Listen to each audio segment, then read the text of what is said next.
Hey, everyone. If you want to help the writer strike right now, please consider going to the entertainmentcommunityfund.org. And when you make your donation, make sure it's under film and television. This is not a strike fund. This is a fund for people who are affected by the writer's strike, which is still going on. We at Renegade Animation and Renegade Pop Culture stand with the writers and whoever else is going to go on strike in the near future. If you like what we do, please give us a like, a follow, a rating on Apple Podcasts or wherever you listen to us. We are everywhere. Also, support our Patreon. That way we can keep doing what we love, and that's talking about animation. And now, on with the show. What's going on, guys? Welcome to another episode of Renegade Animation on the Renegade Pop Culture Podcast Network. My name is Mike. I'll be your host for this evening. Joining me, as always, is the animation guru himself, Cameron. Howdy, howdy. And we have a special guest tonight. We have a very crazy lemur by the name of Bree.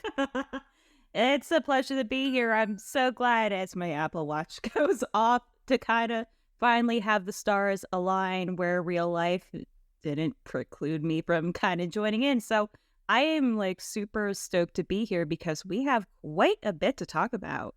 That's right. We are talking about two similar but kind of different films that happened to be released in the same weekend. From DreamWorks and Universal, we have Ruby Gillman, Teenage Kraken, and from Netflix, rescued from the cold dead hands of Blue Sky Studio, we have Nimona.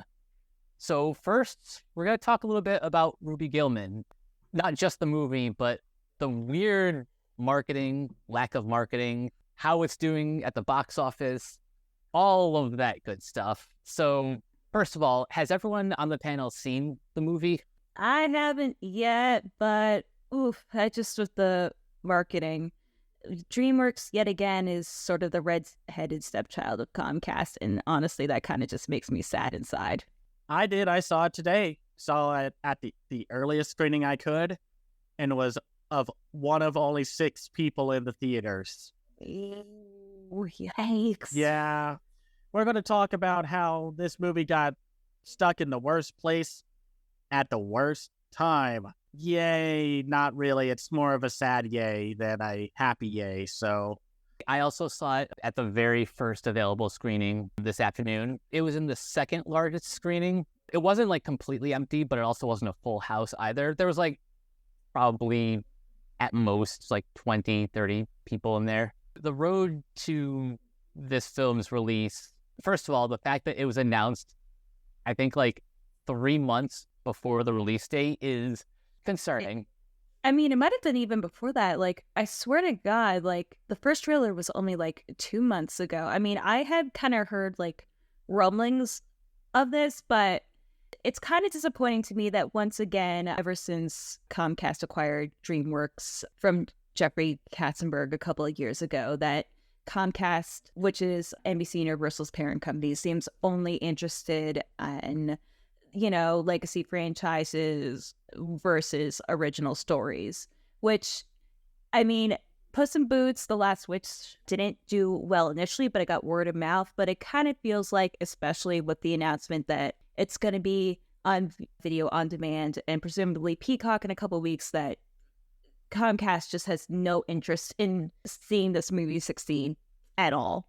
So it was there were rumblings of this movie way back in December, or at least that's when I first heard about it. And I was I have not heard about this movie and I still don't know if it's coming out.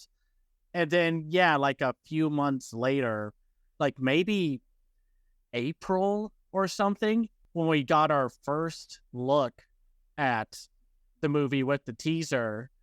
And then a month later, we got a full trailer.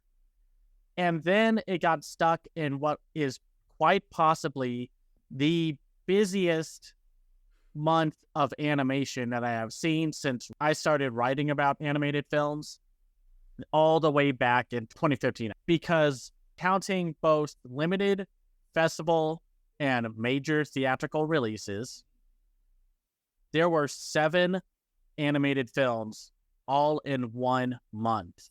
that is way too much for 1 month. And unfortunately, it seems like they couldn't push this one into July because Christopher Nolan did not want to play with anyone else in the sandbox. If you believe rumors, neither does Tom Cruise.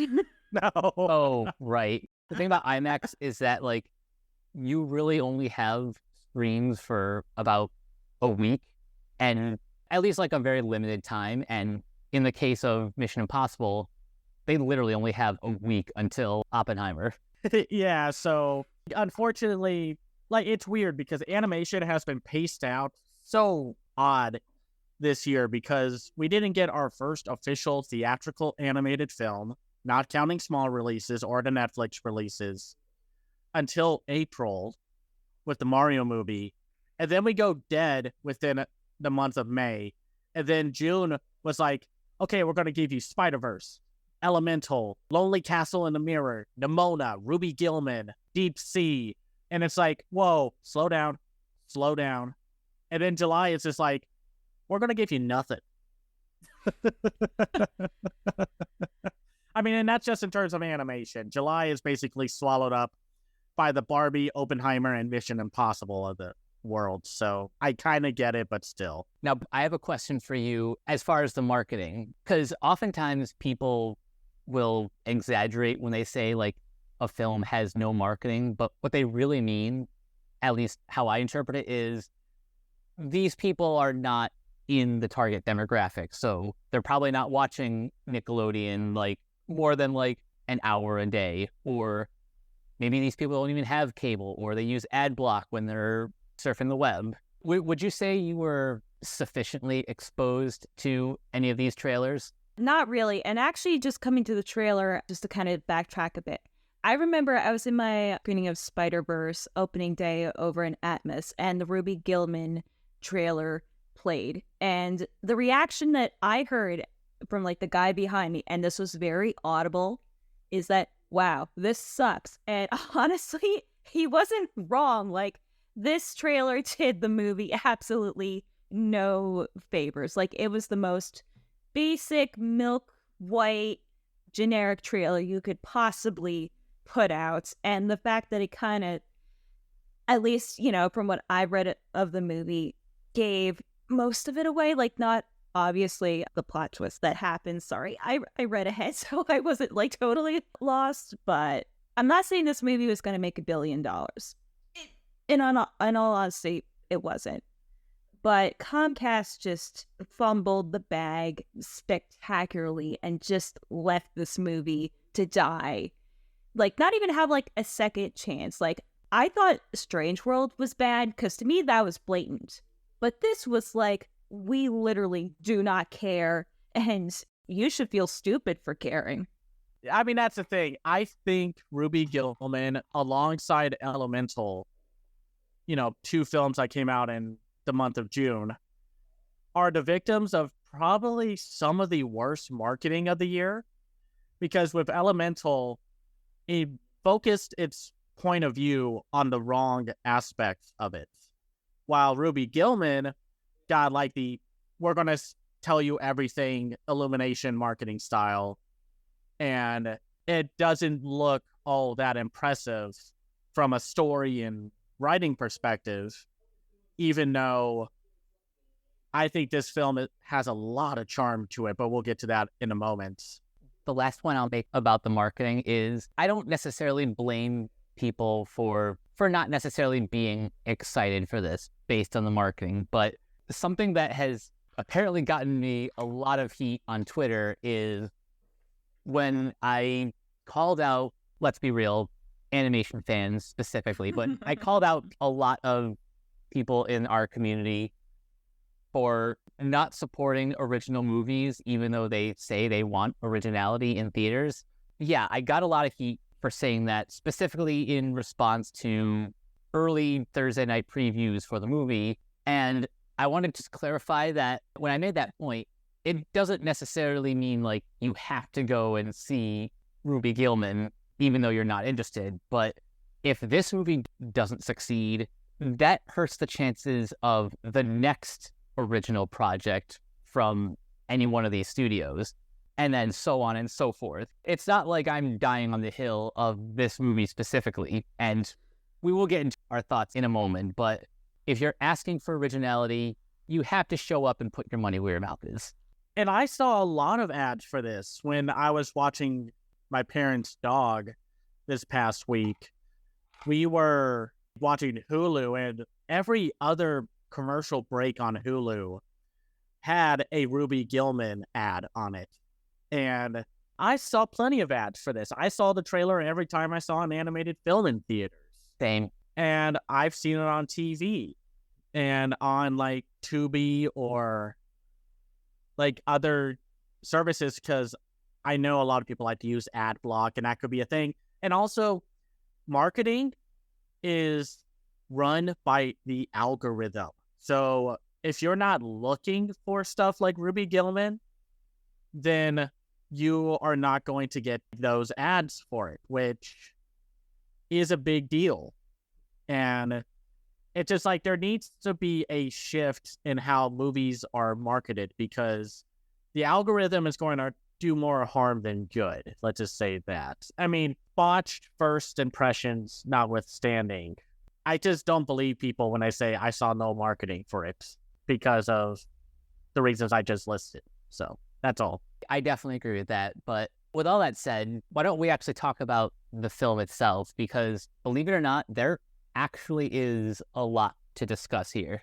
Well, first off, this film is co-directed by Kurt D'Amico, who a lot of people in the animation world should know as one of the co-directors of The Croods from 2013 and the director of 2021's other animated film that pretty much got dropped off and abandoned on Netflix, Vivo. And it's also co-directed by Farron Pearl with her directorial debut. And we follow a shy teenager who discovers that she's part of a legendary royal lineage of mythical sea krakens, and that her destiny in the depths of the ocean is bigger than she ever dreamed. I want to talk about the animation first, because while everyone is, of course, rightfully gushing about how the bad guys and Puss in Boots: The Last Wish looked, Ruby Gillman has probably some of my favorite character animation and some of my favorite visuals of the year so far. This rubber hose, noodly Adventure Time style animation works wonderful in CGI. And we were just talking about a film recently called Deep Sea that had very much the same super noodly, cartoony expressiveness. And I am never going to get over that little shot of Ruby Gillman like upside down in her chair as she reaches for something. The distance they go with her animation makes her an extremely likable character to follow. And just how she squashes and stretches her limbs everywhere. Everyone in general, especially the uncle who's played by, and I forgot he was going to be in this movie, Sam Richardson, who takes all of that cartoony, blobby animation and just rolls with it, with everything that he does. It's a cool looking movie, and the texture work is amazing, especially on the Jabuki Young White's character's hair. Looks amazing, and all the designs have these cool kind of Fleischer era looks to everyone. I can kind of see that. Like that Popeye look. It's like Popeye for the modern era. And I love that seaside town that they live in. It's like a pop art take on, like, if you've ever been to Carmel in California, just a nice seaside town where it's just like beautiful, lush, green scenery and just ocean for miles. It looks like that, but with like the vibrant colors of like modern pop art and such. We talk about the lighting too, because that's something that I've kind of noticed in most recent DreamWorks films, that they really like to play with like bioluminescence, and all of the scenes that take place underwater where, Ruby first kind of discovers her abilities is just some of the coolest things I've seen on the big screen. It's a gorgeous looking movie. And I know it's not the stylized comic bookness of Across the Spider-Verse or the absurdly unreal texture work that went into something like Elemental. But to say that Ruby Gillman looks lesser than the other films that were released this month is silly, just on a visual take alone. I like totally agree. I mean, I still planning on seeing Ruby, but the animation style is absolutely charming. And honestly, I feel like, you know, all these animated films that are doing like more cartoony stuff and that we're kind of finally getting away from like, oh, everything has to be like this photo real. Look at what we can do with our like renderers. I'm like, not everything about CG is like how it could be the most real. It's about how you play with it. And it's just kind of funny that we're having kind of this resurgence of like the Fleischer era rubber hose animation between this and Unicorn from Gendy Tartakovsky. And then I was just thinking, because you said Shibuki, like, I feel so bad for the dude between him and like Strange World. Like, Zuko is not catching a break at all. He's caught into precarious animated features. It doesn't help that, like, as much as I like his character, he doesn't do a whole lot in this movie. He's the item of desire for Ruby Gillman. And not to say that, like, oh, this is a tragedy, because I like his character, just this low-key, chill individual. He's cool. I like him. But he's not in the movie a whole lot. But I get it. But still, I just like how a lot of the characters look and how they move and react to everything. The marketing does actually hide one character that I was surprised by, and that's Will Forte's character, the sea captain, who, well, first of all, loved a little detail of instead of a parrot, he has a little crab on his shoulder. Super fun. I love that tour bus that he takes, just how it looks like a ship.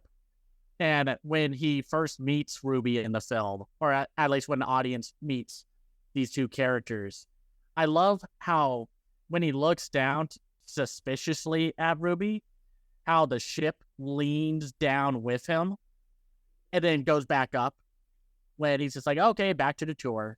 I think Will Forte is just a riot in this movie. And I know the last time we talked about him, I mean, I'm sure it was on a show, but I think film-wise, one of the last times we talked about him was when we talked about Scoob back in 2020 and how he was entirely miscast in that movie. But here, I thought he was a riot as this paranoid sea captain who wants to take down the Kraken and has like this bitter, fraught relationship with his pet crab. Captain Gordon Lighthouse. I'm going to assume that's a reference to the late Gordon Lightfoot, folk artist. I loved his character. I love the just completely unhinged performance that Forte gives this character.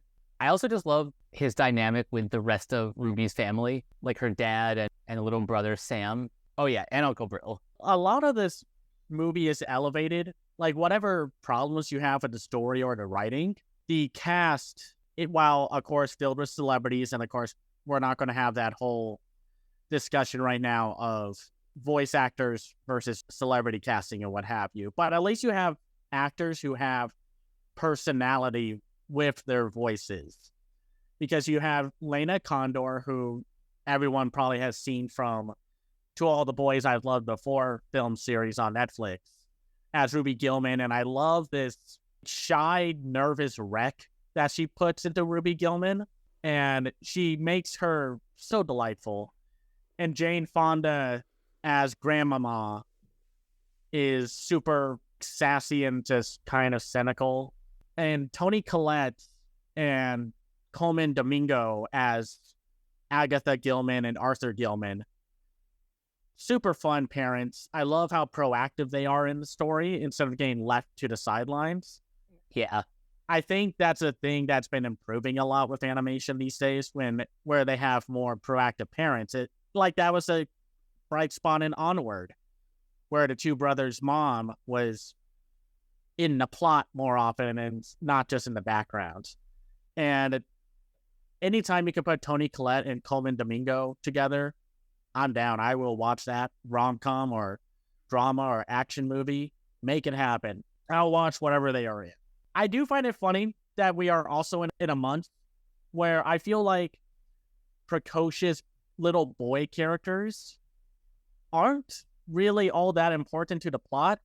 Though granted, Sam Gillman, who's voiced by Blue Chapman, does a better job with the character and making him more interesting than that little Earth elemental in Elemental. Oh, God.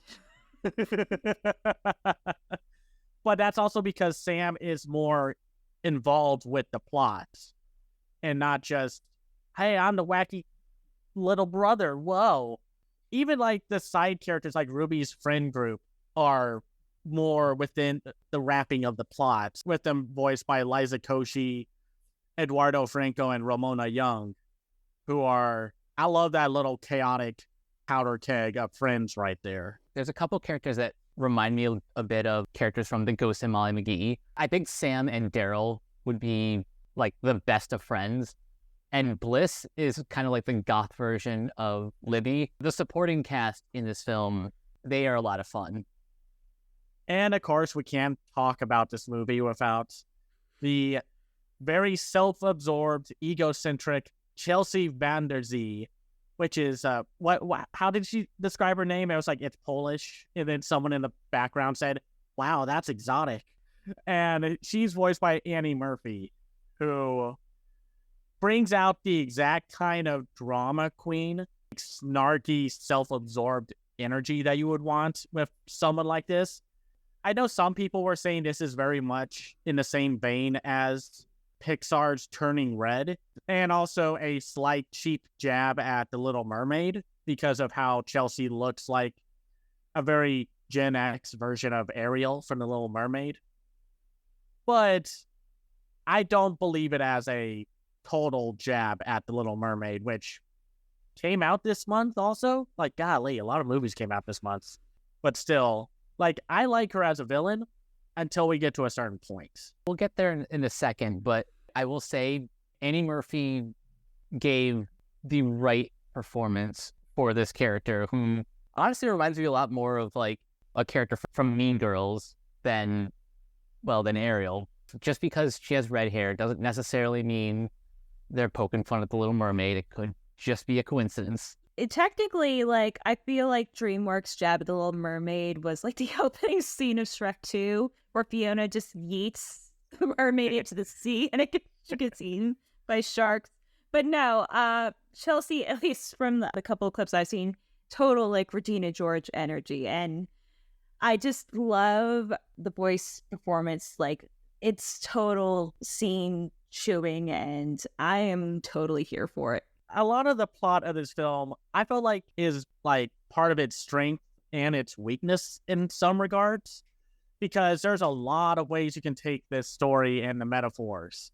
Because one, the whole Turning Red comparison with the whole puberty aspect of like, oh, she's a teenager and she finds out that she's going to be, as she says in the movie, like, for the longest time, I thought the prom was going to be the biggest deal in the world, but now I have this situation going on, and that just takes over everything.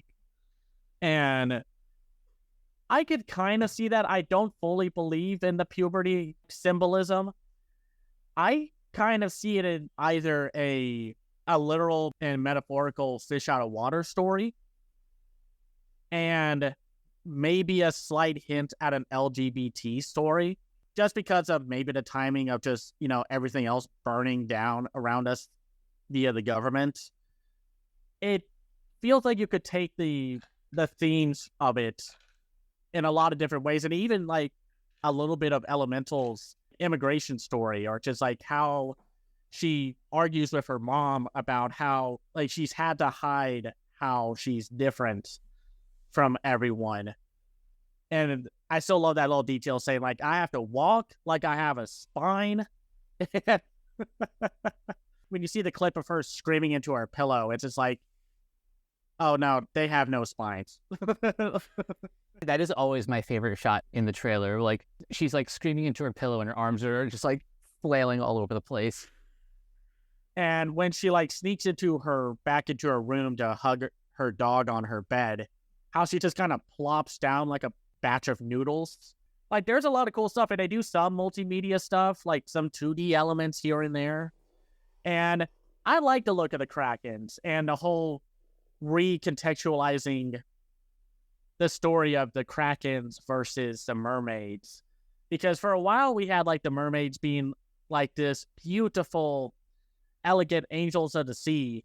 When you read old stories about them, it's like, no, absolutely not. They wanted you to die badly. Even if you watch like the old Peter Pan Disney film where one of them was just like, oh, calm down, we were just trying to drown her. And it's just like, we got away with a lot back then.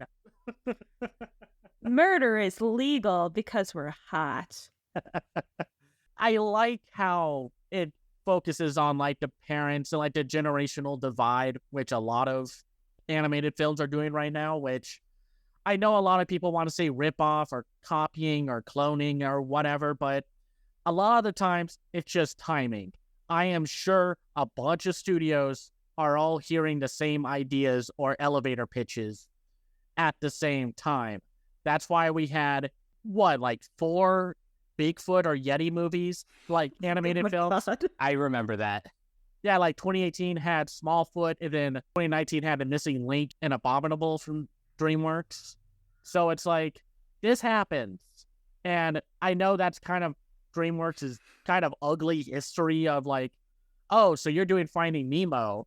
We're going to do a cool pandering movie with fish like of our own called Shark Tale. And we're going to have Will Smith and Jack Black. And it's not going to be the best thing they ever made. You know, the sad thing is Shark Tale isn't anywhere near like the bottom barrel of DreamWorks, because I'm like, especially like the later half of the Katzenberg years, like it got so much worse. I mean, that's what happened, because like when what was that Disney film that they made during like that struggling years of when they were trying to make CGI films? The Wild? Yeah, The Wild. I don't even think it was Disney. I think they bought it from like a third party, like studio. No, they did. That's what I mean. Like, they were trying to do stuff like without Pixar's help, because that's when the whole contract thing. Oh yeah, Circle 7, good times. Yeah, and that's when DreamWorks put out the Madagascar films, which became wildly popular. This stuff is going to happen at all times. Or how many realistic versions are more like loyal to the dark source material fairy tale animated films there are out there. There's a lot, especially when they hit the public domain. Yeah, well, I mean, and then here's the thing, you know, I'm coming this from the writing perspective. At some point, like, everything's derivative. Like, you're going to be hitting the same points again and again because people are inspired and stuff. Really, the difference to me is what you kind of do for this. And I'm like, at least to me, like, Ruby Gillman probably was never going to be a movie that set the world on fire, but I feel like it does enough different things to make it stand out. I mean, other than, like, the shoddy marketing, it just really came in at like the worst possible time, like, not only for animated films, but just, like, the box office in general. We're just kind of in, like, slightly uncharted waters right now. It really sucks. And just kind of getting back to what Mike said earlier about like supporting original animation, I think that's absolutely true. And I kind of feel like this is the more sinister angle too for why this movie wasn't marketed very well, is NBC, Universal, Comcast, they're not really interested in establishing new IPs. They're more comfortable having their bread and butter, having their Shreks, having their Trolls, having all that. And they're just interested in, you know, kind of expanding outside of their comfort zone. Well, I mean, that's true, because with a IP or a recognizable brand or franchise, you have a built-in audience. So considering all of the bombs that we've seen with the IPs, like driven films this month or this year in general, that's changing, but that's beside the point. We'll talk about that all like another time. And they see a movie with no built-in fan base as a risk, and then they just don't know what they're doing. Which is odd because the last third of Ruby Gillman is very familiar. It does a lot of things that a lot of not just animated but live action films do. It turns into like a partial superhero movie by the third act. So there's one shot in the film that to me reminds me a bit of Dragon Ball Z. But before we get there, to address the reveal. Okay. I already know what it is. Granted, you could probably see it within the trailers because those trailers did show off way too much. Granted, they probably had a slashed budget, so they're just like, throw everything on there. Oh my gosh, throw everything on there.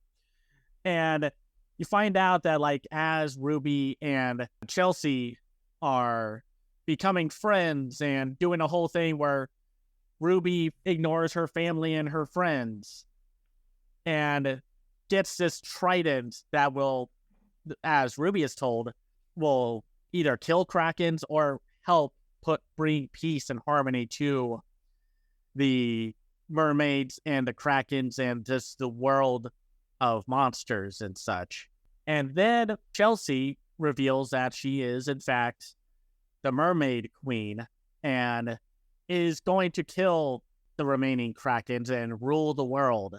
Then it turns into basically a kaiju fight at the end with some superhero flair. This is where the film drops off, or something happened in production, because this is where it really differentiates itself from how Turning Red handles its giant red panda situation at that boy band concerts in that movie, where with Turning Red, it's all about the emotional disconnect and differences that are between the lead and her mom. Here, it's just a superhero thing. I felt like it was the weakest part. The actual fight between Queen Nerissa and the Gillman family, it was well staged. I enjoyed like the action and how the prom was kind of incorporated in like the background.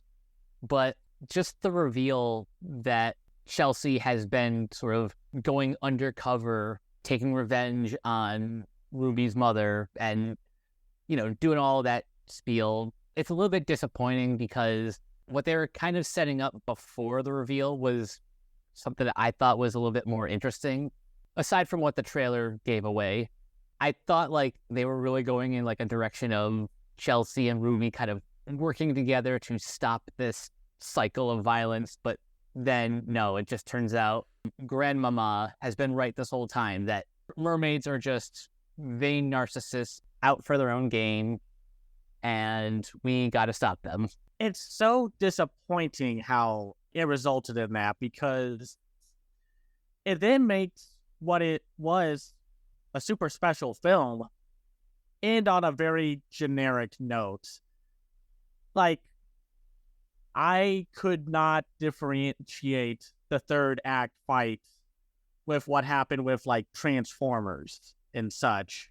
So I don't know. It feels like it took off well, and it just didn't quite stick the landing as much as I was hoping for it to be. But that's just my opinion. I'm sure some people like the movie from start to finish, but that last third act definitely takes a lot of the distinct personality that Ruby Gillman had and makes it more forgettable. And also, just kind of talking about it, it just also kind of makes it seem like dated, even though, we're trying to lean away from, maybe it's not what it seems, we can't keep doing these same beats again and again, kind of like what Disney was doing in the early 2010s, saying, oh, look at how subversive we are, which, and I think to an extent that's actually good.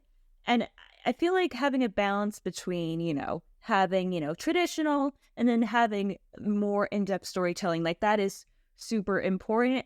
I just, from everything I've seen it and heard, this movie definitely, at least with the third act, has a clear tonal problem. I don't know if it was studio notes or like what happened, but yeah, I agree. It's kind of disappointing that we have something like, I'm not even saying that, saw from like Twitter, everyone was like shipping like Chelsea and Ruby. I'm like, no, that's bad. He's like, this is toxic. Like, no, this is not healthy at all. Please don't do that. But the point is that I feel like, letting the hate die down, which I kind of feel like what we're going to talk about later from Nimona, I feel handled a lot better than this movie apparently did. But it doesn't make the movie bad. It's just, I feel like with the premise and everything, it could have been a lot more interesting. I will say this, though. For younger audiences, like those who are in the target demographic who probably are just seeing movies for the first time, I can totally see this, a young, like 6-year-old or 7-year-old girl latching onto this movie as like one of her favorites. And it's not like this film doesn't do anything to make itself distinct or give itself like a vibrant personality. We literally talked about all that. I even love the line from Jane Fonda's character when she offered cookies to Ruby. And she's like, thanks, I had someone make them myself. There's a lot of little jokes like that. There's even some dark humor with Brill, like when they launch the harpoon into the air and it lands right into Brill's head. It looks like it almost kind of kills him. And then they're just like, oh, don't worry. We call him Old Buckethead because he's not that bright, but he takes a lot of hits. Like, there's these little moments that gives it a bit more of an edge. Or like when they're talking about the whole video footage of the Kraken being seen by everyone. Trevin, his character, like again, voiced by Eduardo Franco, was just like, oh yeah, no, I showed it to everyone on my video game streams. And how many people saw that? 124. Oh, thank God. 1,000. And I don't know, it's like there's a lot going on with this movie. It reminds me a lot of Brave from 2012. Oh my God, I could say so many things about Brave. Like, that movie makes me perpetually angry. It reminds me of that regards because it sets up something that it feels like it was going to be more distinct, and then it drops off into something more generic, and then it picks back up into being more interesting. And that's how I feel about this one.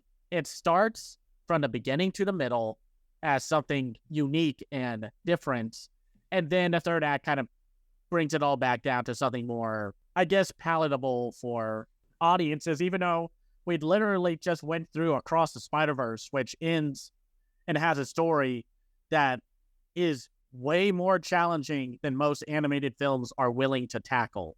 So, barring all of the unfortunate news about Across the Spider-Verse aside and such. But the point is, like, right now, whether it's an IP or an original story, the experience and the storytelling need to be just as good as the visuals, or else people are going to fall off. I mean, that's what happened with Strange World to me. I love the ideas of the generational divide and the whole twist of the inner world or pulp sci-fi world and tone of that movie took place on a giant turtle, and how the creatures were all like the inner like security system and blood cells and what have you. It's just the writing wasn't there. So that's how I feel about this. And yeah, it really doesn't help that this film came out the same weekend as Nimona, which has a way more challenging and powerful story and message about discrimination and taking down a corrupt system. But we'll get to that in a moment. But I still like this movie. I think I prefer Elemental more, just in terms of character dynamics and as a story. But I still like Ruby Gillman, and I still think people should absolutely go see it and support it if they are interested in it. I kind of agree with that. Elemental is higher on my list because the positives in Elemental are a bit more consistent, while Ruby Gillman does take a dip once we get to the big reveal, but I would still definitely recommend it for anyone who is interested or just really wants to support anything that DreamWorks puts out in theaters. It's just a bummer that I kind of called last year with Everything Everywhere All at Once, and how that movie being an original IP, how it was kind of like the odd one out of it being so successful, because I mean, this is way before we realized, like, oh, big IP tentpole films are not doing well right now. I feel more justified as time goes on that people are just not showing up for original movies. And there's, of course, a ton of reasons to talk about this point, where going to the movies is stupidly expensive. It's ridiculous how much a ticket can cost, and then that's not counting all the snacks and what have you, how much time it takes to get to a movie theater if you don't live near one, or how there's just way too much out there and not a lot of people go to the movies a whole lot, unlike a lot of us who love movies who go once or twice or 3 times a week. It's just like, go support original films, because it would suck if they just all had to end up on just streaming, or they're just too rare of an occurrence for them to like not be made as consistently as a licensed property. Well said. So I guess now we'll move on to a surprise hit on Netflix. Like, A very pleasant surprise. yeah, I mean, like, the story of Nimona is just so wild. It was supposed to be the next Blue Sky movie, and then Disney in 2021 was just like, I don't know why we need a third animation branch. Let's shut that down, because we're smart apparently when they're not. Honestly, I kind of feel like the whole like saga of this, I actually made notes of it, because honestly, the whole Blue Sky story, because I feel like the story of Nimona, you kind of have to tell the story of Blue Sky and 20th Century Fox, because you kind of can't divorce it from it. No, you can't. All right, so to how we got to where we were in 2021 and Disney shutting Blue Sky down, you kind of have to, let's just go back like a decade or so. Blue Sky does its first film in 2002, Ice Age, which Fox didn't think it was going to do well. It was a surprise hit, and if you know anything about Fox's history with animation studios, that just kind of accelerated it a little bit. And then Ice Age was kind of both the best and absolute worst thing that could have happened to Blue Sky, because Fox just saw a franchise, and then Blue Sky, you know, and this was kind of on animation Twitter too. I mean, because before like the Mona, I mean, Blue Sky was kind of a joke as like, it's the Ice Age studio, which, I mean, to an extent that was accurate, because I'm like, holy crap, because if you look at the filmography, that you have like 5 Ice Age films like within a decade, which is insane to think about. Like, when have you ever had like 5 films of like anything within that close of a period of time? Like, that's honestly nuts. And then if you kind of break it down even further, like if you look at Blue Sky's filmography from like 2002 to like 2012, if we're not counting like the original Ice Age, like 4 out of 7 of their feature films released in that period were completely based off of IP. So Blue Sky never was able to form that much of an identity. And then Mike Cameron, I wanted to kind of cut you in, because we kind of have to talk about that. And then we kind of go to where it really starts to go downhill from like 2013 on. Yeah, going from 2002 to 2012, you have 4 Ice Age movies, then you have Robots, then you have the Dr. Seuss adaptation of Fortune Hears a Who, then you have the one original movie, or I think it's original, I don't remember if it's based off of a book or not, Rio. Robots is technically an original story. Yeah, William Joyce is involved, but I believe what had originally happened, William Joyce and Blue Sky had gotten involved with an adaptation of one of his books that fell through, and then they kind of made Robots. And for those of you who don't know, William Joyce also helped co-develop Roly Poly Oly, so if you're old like me, you probably remember that show. That's why the robots look like that. Oh my god. yep. that makes so much sense to me now. Oh my goodness. Sorry. That just kind of like, that comparison, just like, wow, okay. That was your eureka moment. Yeah. And then we go from 2013 and onward, we have Epic, which is also William Joyce, which this poor guy just can, like Jabuki, cannot catch a break between that and Rise of the Guardians. Like, just Jesus Christ. and then we had Rio 2. And then we saw like a little bit of a shift with the Peanuts movie with a super experimental visual style, which actually mimics the comics of the Peanuts franchise. And yeah, I know a lot of people want to put Into the Spider-Verse as the one that broke through to tell studios that you can do this. But films like Rio and The Tale of Despero, I don't know if anybody remembers that one, but I vaguely remember that. There were films back then that were experimenting with different visual styles. They just didn't quite work because of the limitations of the technology at the time. But the Peanuts movie was like that one little bright spot of like, oh, we're about to head into something special. Because then after that, we got like the Captain Underpants movie and then Into the Spider-Verse, which exploded into what we have now. And then we got Ice Age Collision Course. And Collision Course, because I feel like both the Peanuts movie, I'm like, keep reiterating this. The Peanuts movie was never going to make $1 billion, but I feel like it did underperform. I mean, you never know why movies don't work. I mean, it could have been 2015, the Peanuts were a little too kind, for our cynical age. But the Peanuts movie cost like almost $100 million to make, and it only made, like 246 million. And then it gets worse from here, which again kind of ties to Nimona. And this is like where the real kiss of death, the extinction event, if you will, happens. The next Ice Age film, it bombs, and it bombs hard.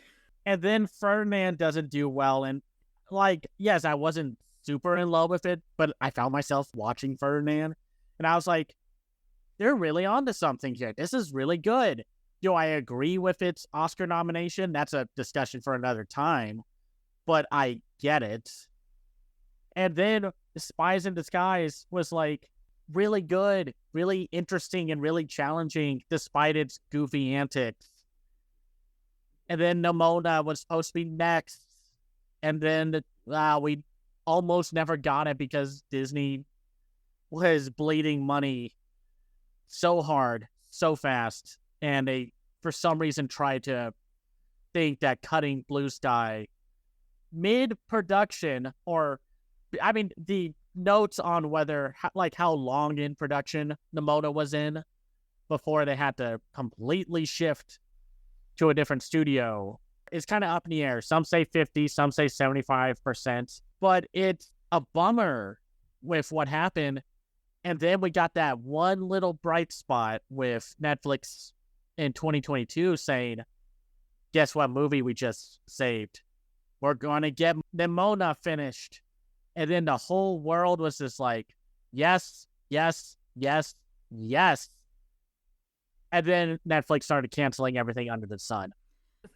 I mean, the real hero here is Annapurna Pictures, which, by the way, like, I know everyone talks A24, but Annapurna is like so criminally underrated. And it just to kind of go back, I'm not saying Disney was right.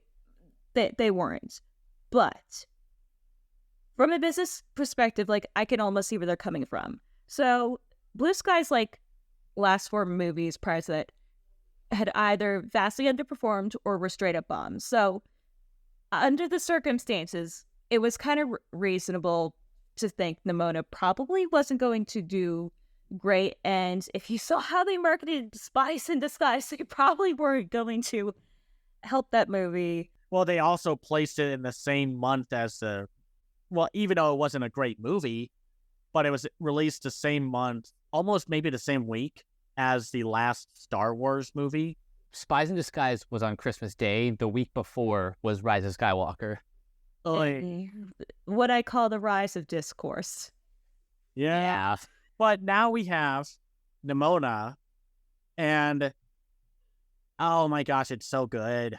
It is so good. And it has the same directors as Spies in Disguise, Troy Kwane and Nick Bruno, who I think, did a great job with Spies in Disguise. And I think like an entirely different animation studio had to finish up Nimona. I forgot. DNEG Animation. Yeah, which is a branch of the... I think it was originally a visual effects studio. Yep. They're spun off from an Indian VFX company called Prime Focus. As we will talk about with this movie, I'm sure Disney wanting to save a few extra pennies was not the only reason why they wanted to cancel this movie. Oh, yeah. Because boy howdy, does Disney like to try to act like they are the family-friendly company that they are. Which they are not. Even if they make something you like, they have some really terrible politics, y'all. So let's talk about Nimona, because I mean it's time. So it's based off of the comic by N.D. Stevenson, who a lot of animation fans would know as like the showrunner of the She-Ra series on Netflix, which is really good. And I hope that Lumberjanes series is still happening at Max, but knowing Warner Brothers Discovery, they're probably just on fire right now. So, and well, they're still, yeah. Oh God, I forgot about that. Anyway, so we follow a knight or a new recruit to these elite knights in this futuristic sci-fi fantasy kingdom named Ballister Boldheart, voiced by Riz Ahmed, who, while getting knighted, is framed for killing the queen and gets his arm lopped off by his longtime friend and lover, Ambrosius Goldenloin, who's voiced by Eugene Lee Yang. And while hiding away from the world, Ballister encounters one of the best characters of the year, Nimona, voiced by Chloe Grace Moretz, and they go on an adventure to clear Ballister's name and to find out who actually set up everything for the queen to be killed. Can I just say something first off? I absolutely love this voice cast, and even though it was like super limited, for all you She-Ra fans, I'm so glad Lorraine Toussaint was in it. I was like, there she is. And if those of you don't know, Lorraine Toussaint voiced Shadow Weaver, and then one of my other favorite actresses from American Horror Story, and Frances Conroy. Frances Conroy. I was gonna say McConroy, but like, no, that's not right. But anyway, I was just expecting like Emma Roberts just to like pop out of the shadow saying, "Surprise, bitch! You thought you saw the last of me." But anyway, this voice cast, it slaps. I know celebrity voice casting, is a touchy subject, but man, everyone just hit it out of the park here. I mean, yeah, we got Riz Ahmed, who has done a lot of voice work before and does a great job, and Chloe is just on fire. This was the type of chaotic goblin mode chaos maker that we needed her to be with Wednesday Addams in the Addams Family films. So this was like, sorry that those movies neutered a delightfully sinister character. Let's put everything into that with Nimona. And then we also have some small cameos from RuPaul and India Moore, who I think play those newscasters. Yep. And then Julio Torres plays the squire that they encounter, with Sarah Sherman playing the car dealer. But then we have the sinister, himbo-ish right hand to Frances Conroy's character, who's played by Beck Bennett, who has been on fire recently with his voice work, from DuckTales to The Mitchells versus the Machines. He has precise comedic timing. I have laughed so many times with my ribs hurting in this movie because of Beck Bennett. He's that character that you love to hate. Some of his best moments are basically whenever he gets his comeuppance. Yeah, he plays Sir Thodius Sureblade. And some of my favorite moments include when he's just like talking to Ballister, where he's like, hey man, I know you're not really like us and I've treated you like garbage and such. And then he pauses and they're like, and he's like, what? That's all I had to say. Or when they're talking about like, say like, well, you were there. Ballister got away on that fat unicorn. And it's like a rhinoceros. It's like, it wasn't a rhinoceros. Are you saying you don't know what a rhinoceros is? If I said I knew what a rhinoceros is, I would tell you that I saw a rhinoceros. And he like misspells that whole thing. And was just like, and he's really fixated on the fact that Nimona turned into a whale. Because they throw in a slight little joke, like at the end of the second act, when they're surrounded and such. And you hear him say, like, arrest them before the whale arrives. He's that cocky jock-like character who thinks he's the baddest boy in town. But when faced with actual danger and threats, will run away with his tail between his legs. But the real core of why this movie works is Ballister and Nimona's dynamic. Ballister just wants to clear his name in the most, like, I don't want anyone to get hurt, and I don't want to die or get arrested as possible. While Nimona is just like, I want to kill some people.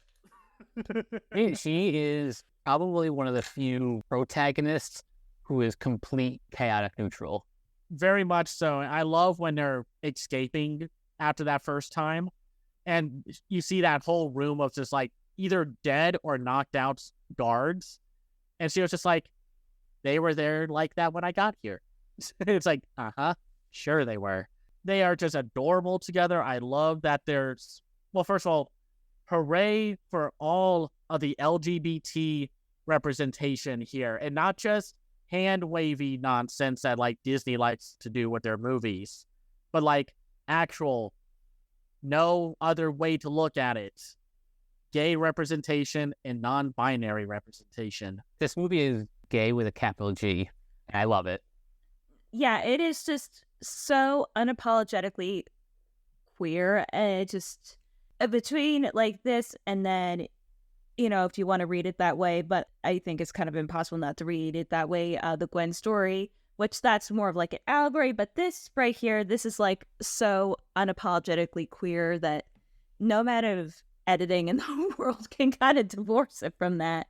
It's all about a story of facing discrimination, which it's a powerful story that people are really connected to right now because of everything else going on in the world right now.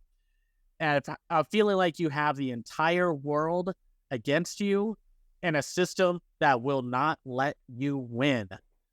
And I love that Nimona calls out Ballister saying like, oh, it's just the queen. That's the only problem. And it's just like, Nimona really hammers it home.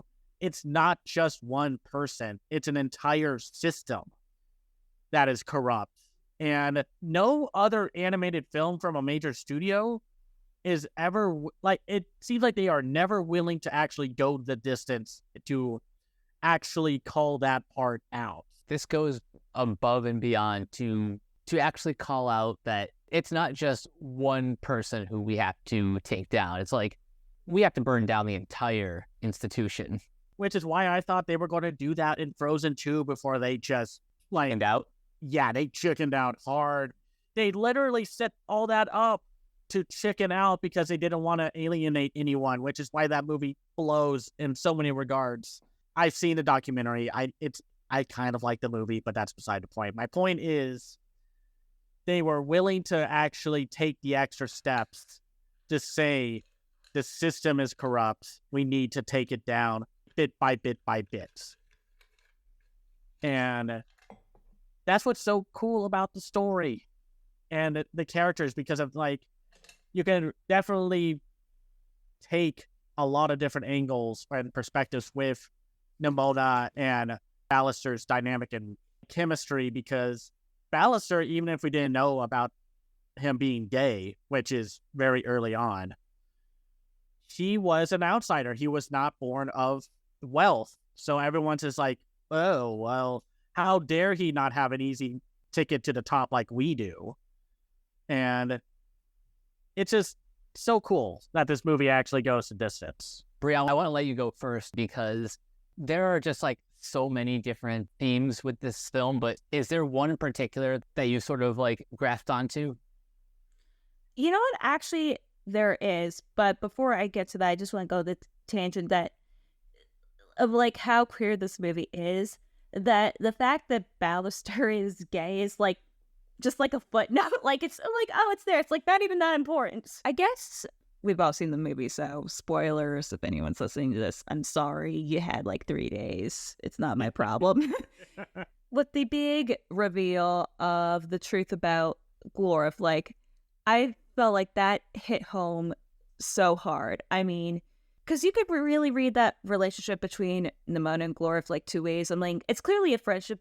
I feel like that's what they're usually going for. But, you know, you could read the queer subtext under that with Nimona, you know, being a monster and not being able to hang with her family. And then you kind of get like the religious community undertones that like the religious allegory too of how Nimona was sort of like ostracized by Glorith's entire community just because she's like an outsider.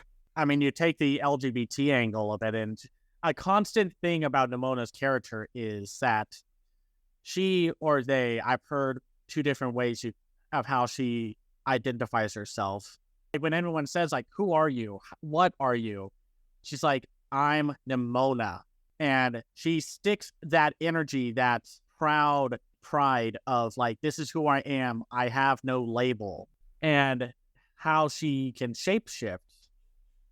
Very much like the queer angle of this movie, like baked into its DNA. You could not do anything about it. Again, this movie is like so explicitly queer. So I mean, you definitely have like the ostracization angle of it, and that how Nimona was betrayed because, you know, they quote unquote couldn't be friends anymore because society said no. But I guess the bigger picture isn't so much the movie, but really this movie and where we are in history and society right now could not be more appropriate in the time that it's happening.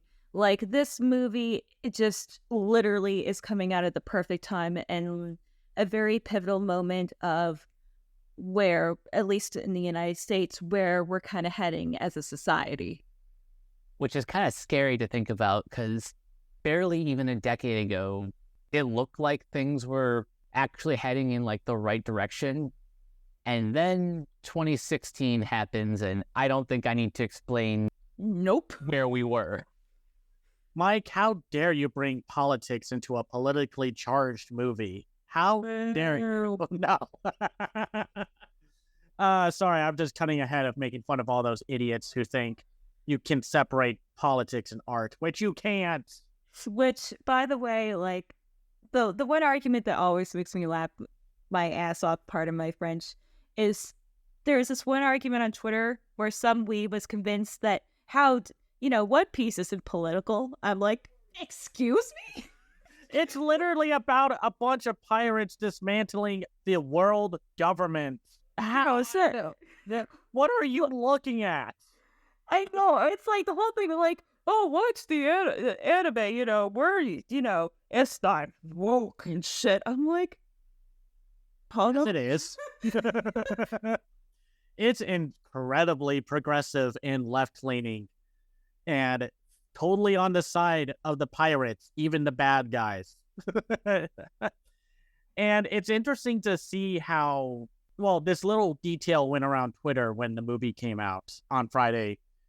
Everyone took notice about the pupils in all the characters' eyes and how if you pay close attention, they change depending on the perspective and who they are with.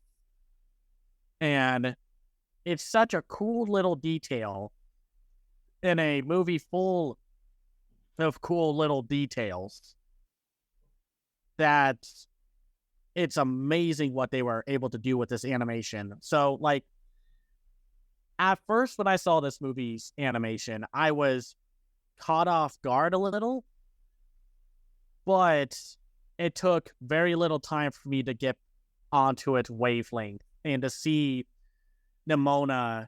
Also, I think alongside Ruby Gillman and the co-lead of Deep Sea, the best character animation of the year so far. I love that little detail of when Nimona meets Ballister for the first time. And she's just like, whoa, robot arm. It's like, did you lose it? And she's like, oh. And then you see her eyes go like 2 different ways slightly. And she's like, did they let you keep the old arm? Just, and of course, the expressive animation with her animal forms are a lot of fun, or when she's like shape-shifted into Ballister to cause that distraction. Oh my god, I love that scene so much. I think that scene is so much fun. And I love the little joke when she makes them all go the stairs and such, where someone was trying to climb up and the other guy's just like, no, like, stop climbing, just run up there, like, stop pushing me. I'm not pushing you. I'm confidently shoving you into the right direction. Or they're like, I got bit by that thing. And it's like, well, what was it? Was it a river otter or a sea otter? Like, I don't know, man. My arm was getting bit. And then they actually follow up with that joke, saying like, see, that's the thing that bit me. And the guy's like, oh, yeah, no, I understand the confusion. It has the tail of a river otter, but the web feet and the point, that guy just gets... I just love that joke because there's like so many layers to it, you know, because you could take it from the angle that Nimona's not conforming, so she just combined like 2 separate species. But also, it just, I love jokes that are just like insignificant and then they just kind of build up. It's like so dumb, but it's so brilliant. Oh, yeah. Oh, and shout out to the small penis joke. When the whale is crashing through the different floors, and she's like, what is it, cold in here? And then falls through. Like, it's there for like a split second. But they were able to fit in a dick joke. And, oh, kudos to this film's vibrant, expressive, anarchist spirit. I love it. When she transforms into the shark for the first time, haven't you ever wondered what it's like to put your head underneath here? It's like, why would I do that? And then she's walking around with her jaw like just wide open. She's like, come on, you know you've wanted to. It looks like this was a fun movie to animate because they do a lot of dynamic action set pieces. The whole thing of like Nimona shape-shifting leads to a lot of fun sequences. I just loved the animation. I love the cel-shaded comic book look to it. Yeah, I just wanted to kind of talk about the animation. I know this movie's going to get compared to Spider-Verse, which honestly isn't fair. It has its own kind of vibe going on. I mean, it looks like an illustrated children's book, which I absolutely love. And the thing that I feel like not a lot of people are talking about, but the transition to like what is Blue Sky and what was the other studio is, I literally can't tell. I mean, yeah, it certainly helps that most of the people from Blue Sky did move over, but it's just a flawless transition. Like, unless someone told me, I would never be able to tell in a million years that this was animated by 2 different studios. There's also a small Blue Sky Studios Easter egg in the background on on the billboard, I saw that. I was like, yeah, it's like, that guy is not dead. Then we get into like the third act. Now, on one little moment, I was like, oh no, the liar's revealed trope. Ugh. But then it's the execution that matters. And you get into this super tragic backstory for Nimona. And very much probably one of the darkest moments in any movie of this year. Like when Nimona turns into that giant monster and causes chaos in the city. And was basically, like, content warning of what I'm about to say, was going to kill herself on the sword of her friend from long ago. Yep. Like, that's bold. Man, you got to be careful when you're wanting to do something like that. I mean, it was like blatant enough because I feel like, because correct me if I'm wrong, didn't Netflix have like a suicide hotline thing at the end of the movie? They did. They did, and They had to because of the whole fiasco with 13 Reasons Why, because of that ending in the first season that showed the character killing herself on camera, because usually a lot of that stuff was handled off camera because you don't want to see that. But for the shock value of it all, they showed that. And just the moment of Ballister pushing against her to not end up on the blade, to tell her that she's not alone, that he is there for her. Oh, it's powerful. And I don't even care that the villain is like evil. These people exist, man. They will undercut or get someone killed to get their goal across, no matter who gets in the way. Something else I want to address, like, I guess one of the reasons why, like, she does kind of like rage out and become that kind of shadow monster thing is it feels like sort of a response to all of those years. I think it's like 1,000 years being called a monster. In her head is kind of like she's thinking, you know what, fine. You want to call me a monster? This is what a monster looks like. This movie is not afraid to get dark. And kind of think about it. Have you guys read the original graphic novel at all? I'm aware of like the backstory, how this his senior thesis. Yeah, because I mean, there's a couple of like differences, and I kind of feel like at points the movie goes a little bit darker, but I feel like one of the biggest plot points that's in the graphic novel that does not exist in the movie, ironically enough, is one of the major plot points of the story is that there is a plague. Gee, I wonder why that was removed. Well, this is before it happened, but like ironically, like the plague almost killed Nimona in an obtuse way.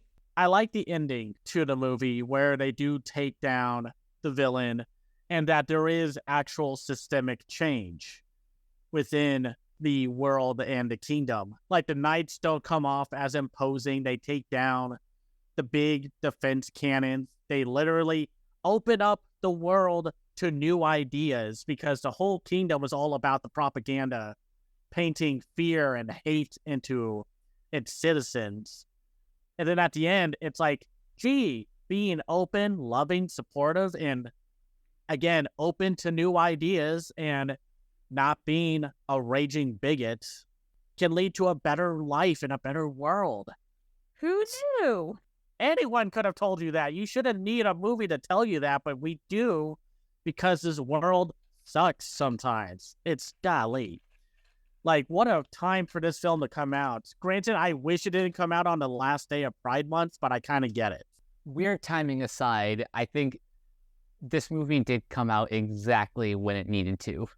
Yeah, exactly. And it's up there with one of my favorites of the year. Like, it's... yeah, it's definitely top 5 for me. Like, not even a question. Unless I see some amazing foreign animated films, it's going to be topped because, like, in my top 5 for at least animated films right now are Across the Spider-Verse, Deep Sea, Suzume, Ernest and Celestine 2, and Nimona. Till otherwise, I don't see that changing. And heck, Nimona might actually make it further up on the list depending on how... The more I think about it, because the more I rewatch Nimona, I notice these little details in the character writing and the jokes and the background, the visuals. It's a highly rewatchable movie while also just being a really good movie. It's good, and most importantly, it's fun. This is probably like the most fun I've had watching an animated film in a while. As sad and like as cathartic as the movie is, so much of it is just pure unbridled joy. One thing we haven't talked about yet is the music, and this is... Oh my God. This is how I knew that the movie was going to not just be, really good. It was going to be just freaking amazing.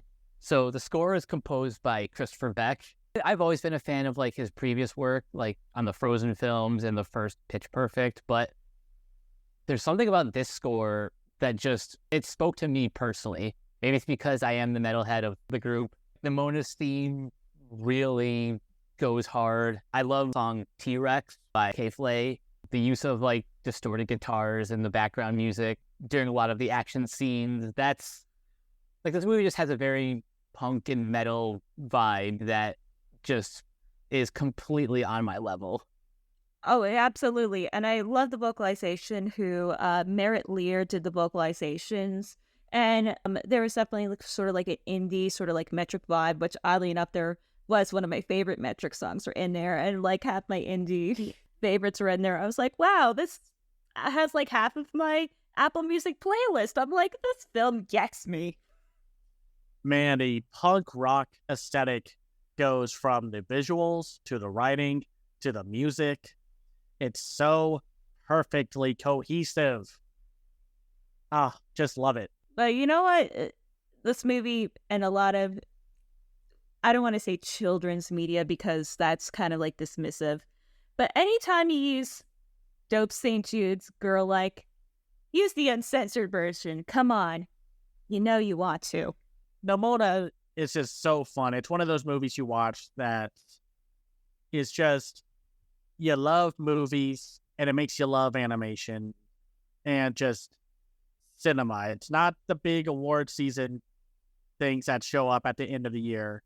It's movies like Nimona. My final thoughts are, this is one of those movies that I can't wait to introduce to other people. Like, those of us who are like outside of our circle, people who don't necessarily follow animation news like a hawk. These are the people who I want to show Nimona, share my love for this movie and like the passion that everyone who worked on it, immense pride for. Just so excited to share my love for this with everyone. Watch this movie. It's fantastic. And my final thoughts are, for the love of God, I hope like the Mitchells versus the Machines, the Schizo Blu-ray release in an art book. Please, for the love of God, I am renovating my office. I need that art book. Give it to me. Everyone wants an art book. I saw like so many tweets about that already. And it's like, yeah, give us that art book, Netflix. And give us one for the CBs too. I don't know what the hell was going on there. I know, which sucks because I actually met Chris Williams last year, and which, by the way, nicest dude. We need art books for everything. And I'm like, it's easy money. Like, just sell them for $40, $50 a pop. I'm like, come on. It's like, you just print on demand. Like, you have literally nothing to lose but to make us happy. We didn't get one for Wish Dragon. We didn't get one for the Sea Beast. We didn't get one for Wendell and Wild. That was a big mistake. Oh yeah, the Wendell and Wild one. Yeah, not getting our book pissed me off because I love Henry Selick so much. Yeah, no, but we definitely need one for Nimona. And I know people are just going to be like, "Well, why don't you just buy the graphic novel?" And it's just like, no.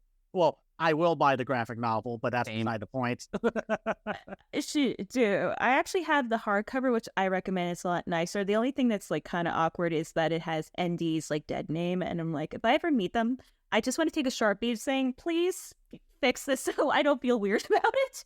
Hopefully, if they ever reprint the graphic novel, they will. I think they just did, but I'm not sure if it's the hardcover because I have like the library edition, which I had like picked up from Amazon. But yeah, I'm like, yeah, just fix that.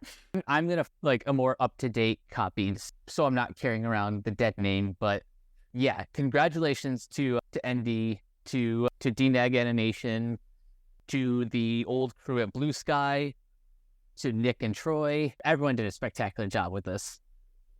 Yeah, just woo! Just so happy for this film. This one was a lot of fun, and Bree, I'm so glad you were able to join us. Before we head out of here, where can people find you online? Well, if Twitter decides to work, I'm at Crazy Lemur. I'm at Blue Sky. My YouTube channel is the same name. I'm a little Discord gremlin, and on Instagram, I am Lemur's Rule 1. So if you want to see more of like my arts stuff and not just my annoying opinions, definitely check that out. And Cameron, where can everyone find you? You can find me, well, hopefully I get a Blue Sky invite because I would like one of those because I am sure Twitter is going to burn and die as I edit this podcast. I'm on Blue Sky. As soon as those cheapos actually give me invites, I will send you one. I will break you out of here. I will get you out of here, screaming at the cat in the window. But you can find me on Twitter at Can's Eye View. I have my own website called can'seyeview.biz where I review animated films and shows from around the world called The Other Side of Animation. I also have a Patreon at patreon.com/Can'sEyeView. That's where you can find me. And you guys can find me on Twitter at Captain K42. You can check out my quick thoughts on letterboxd.com/CoachK42. And you can follow Renegade Pop Culture on Facebook and Twitter at Ren Pop Culture. You can also find us on YouTube, on Podchaser. Subscribe to our Patreon at patreon.com/Renegade Pop Culture. Listen to all of our podcasts on Spotify, Apple Podcasts, basically wherever you listen. And last but not least, everything can be found at renegadepopculture.com. Need an escape? So do we. That'll do it for this episode of Renegade Animation. We will catch you guys later. Peace out.